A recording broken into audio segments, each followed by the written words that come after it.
lot of case laws that we are going to be discussing, and not on any amendments and notifications. One notification that was recently circulated was by the EPFO pertaining to a claim of contribution on trainees. So the Provident Fund organization has clarified that any student trainee in terms of a government scheme, so they have not named NEEM, but it more or less indicates towards NEEM. So there was a little bit of hue and cry there about NEEM trainees being sought to be covered. They are now clarified by this circular that the government registered persons for training would not be covered under the Provident Fund scheme. As I said, there's very little on the amendments and notifications. So straight away moving to our quiz question for this week. In terms of Code on Social Security, gratuity is payable to all employees on completion of 1 year of service. True or false? We will look at the answer at the fag end of the session. Please do type in your answers in the chat box. In the across the globe segment, what we are going to be looking at is hire and fire. It's more the law in the US, and many companies which come to India do think that they can hire and fire employees at different levels. So normally we are not so used to this hire and fire. In the Indian legal system, this hire and fire is not there. And many of us are not too accustomed to this. And therefore, we just thought we will deal with this for this month. So what happens is when you have an employment, which is termed as at-will employment, in sense, you don't need to put it down as employment at will, but as far as you don't indicate. So when your person is interviewed, if the interviewing person indicates that, oh, you can lifelong stay with us, then it is not an at-will. So to that extent, an at-will employment is at the pleasure of the employer. That's what they have termed. And these persons this employment can be terminated at any point of time with or without cause. But there are certain kinds of causes like discrimination, retaliation. So somebody makes a complaint that the company is unethically doing something, that is something that the company employer has done, which is an offense, or by caste, creed. If there is any kind of discrimination based on which the employment is terminated, then it will not be an at-will employment termination. But in all other cases, an at-will employment, you can terminate the employee without any cause at any point of time. So except for these certain classifications or reasons, you could terminate the employees at will. That is what is the American system of hire and fire. And there are certain enactments which say that you cannot terminate the employees for certain reasons. As I said, the discriminations and disabilities and all those things for which we will not be able to terminate. So this is the concept of hire and fire. But in the Indian context, we do not have this for any employee. It is not just for the blue collar or factory workers or who answers to the workmen. There is protection for any employee under the Indian system. Yeah, and it is not restricted only to the Industrial Disputes Act. There are also protections under the Shops and Commercial Establishments Act and various other. But given that this law of hire and fire is there, many American companies, when they come to India, their thought process is they could hire and they could fire at will. No, such a practice doesn't, the law in India doesn't provide for it, which we may need to educate them. So they come with this thought process that at any time they could hire anybody and fire anybody, which is not possible in India. So we just thought that we'll touch upon what is this law that we normally keep complaining. So this is what they call as hire and fire. The very, very limited scope is when you can't terminate for the company doing something illegal or illegal conduct of the company he tries to bring out. He tries to be a whistleblower. So except for that, at any other time, it is open to the company to terminate the employee. Next, moving to the knowledge corner segment, we are looking at a few judgments on engagement of contract labor, which in the recent past, what the Supreme Court has dealt with. First of this is in the case of Steel Authority, a significant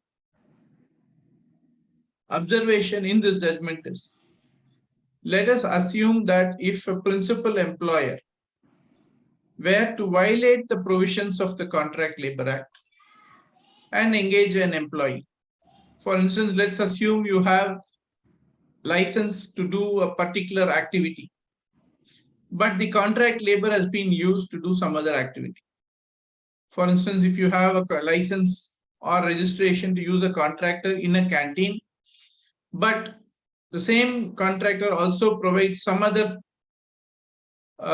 service like an ambulance driver, then would it mean that the engagement of the person as ambulance drivers is in contravention of Contract Labor Act and therefore is entitled for absorption? Supreme Court says no. If at all it is only that you shall be liable for prosecution for violation of Contract Labor Act. The engagement per se, only because it is contravention of contract labor, it will not automatically lead to absorption. If the employee is able to establish other things for him to be absorbed from a contract labor into the roles of the principal employee, then it can be done by the industrial adjudicator. That's the law laid down inside, but not merely because the engagement is in contravention of Contract Labor Act, you need to take him into your roles.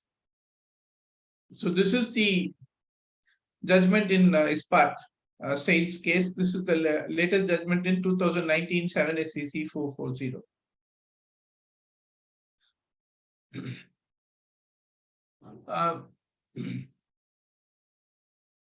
This is another case where contract labor, they are trying to say that we were doing similar work.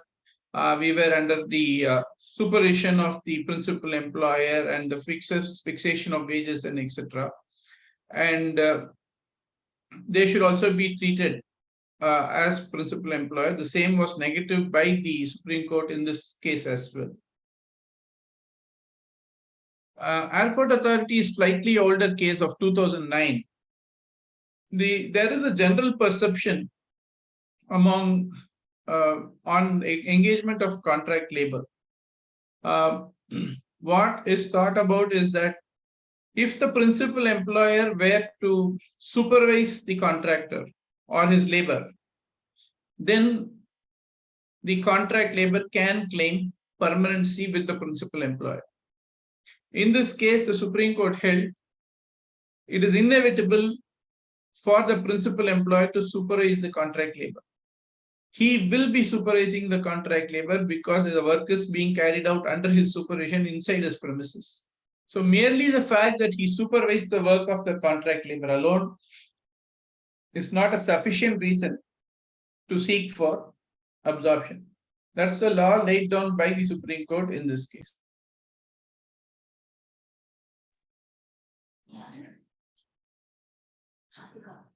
So if you look at this, it's a case pertaining again to Airport Authority, and from this they go on only into this. And they say that right to regulate or the ultimate supervision will always be only with the contractor. When he's inside the premises, he tries to supervise will not be a ground to say that the contract labor has to be absorbed or be treated as a permanent employee of the principal. Moving to our next segment, know your codes. Till now, if you don't register under the ESA Act, there are certain obligations, but what happens here is the benefits of it, of the ESA Act, or similar benefits which you will be found, which are found in the Social Security Code, will need to be extended by the employer. Is a provision that you can find under the Code on Social Security. In our next segment of Did You Know? we just thought we will point out an interesting aspect which we came across recently. Many employers, as you all know, if an employee is within the ESI ceiling, no problem, you will be covering him under the ESI, and then the Workmen's Compensation Act doesn't become applicable to such employees. But there will be employees beyond ESI, and for them, normally employers take workmen's compensation insurance policies. There is no statutory provision for the same under the Employees Compensation Act, which earlier used to be called as the Workmen's Compensation Act 1923. But still, many employers take an insurance policy, and many private insurance policies provide that they shall not cover interest and only the compensation alone would be paid. So, for instance, if we to do something, if somebody has to face an accident on 1/7/22, the compensation should be paid by 1/8/22, failing which interest will be automatic. Whose liability is it to pay interest? Supreme Court way back in 96 said that the liability is that of the employer because insurance is a contract and the contract of insurance says that interest is not payable by the insurance company. Therefore, the insurance company will not be liable. This has been upheld by the Supreme Court. Therefore, when you are to take a policy under the Employees Compensation Act, kindly ensure that it also covers interest and it doesn't cover only the compensation part alone.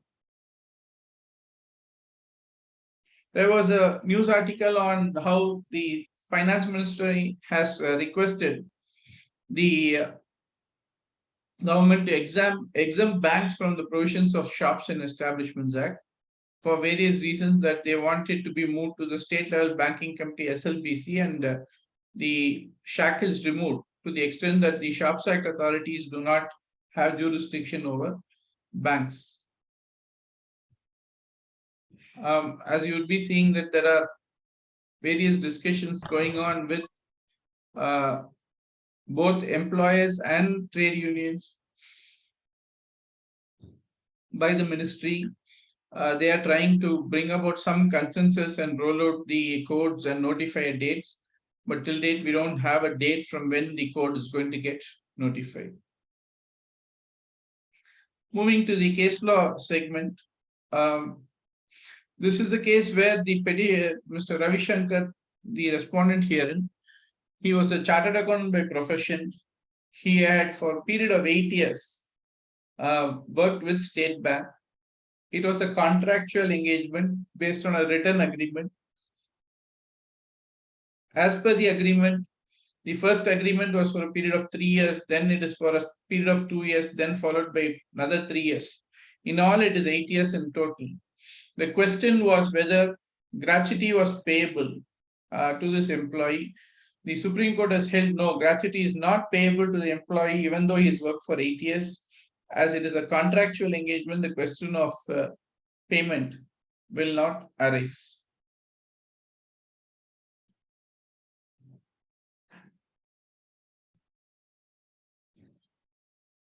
This is the judgment of the Gujarat High Court. As you all know, in the case of RPFC versus Vivekananda Vidya Mandir, the law with regard to payment of provident fund contribution allowances was laid down by the Supreme Court, or reiterated rather, following the earlier judgment of Bridge Roof.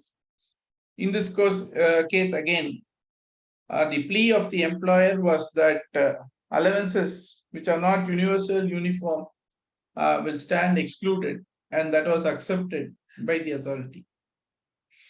A very similar case by the Madras High Court, where we had the opportunity to appear for the employer. The High Court held that even in this case, when an attendance incentive is paid, the same will not qualify for purposes of the Act, and provident fund contribution need not be paid on these allowances, which is more an attendance-based allowance.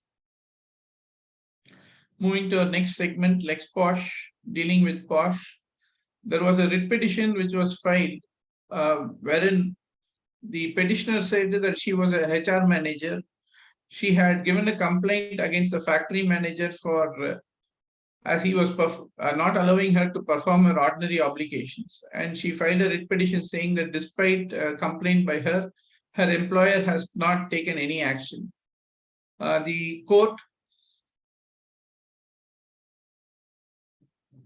I'm sorry, after going through the counters and the other documents that were placed, came to the conclusion that there is no complaint which has a sexual harassment nature. The complaint of the petitioner was not having any harassment or sexual harassment in it, and therefore held that there was no sufficient allegations and did not order for the writ petition, and in fact dismissed the writ petition filed by the concerned employee. Our answer for the quiz is the question of 1 year comes in only in respect of fixed term employees and not otherwise. In respect of all other employees, the current scheme of 5 years will continue. We have your complaints calendar here, which needs to be followed for the month of August. We shall also try to circulate it by email. So with that, we come to a conclusion on this month's labor update. We would like you to join us on 27th August at 4 p.m. Till then, take care, stay safe. Thank you.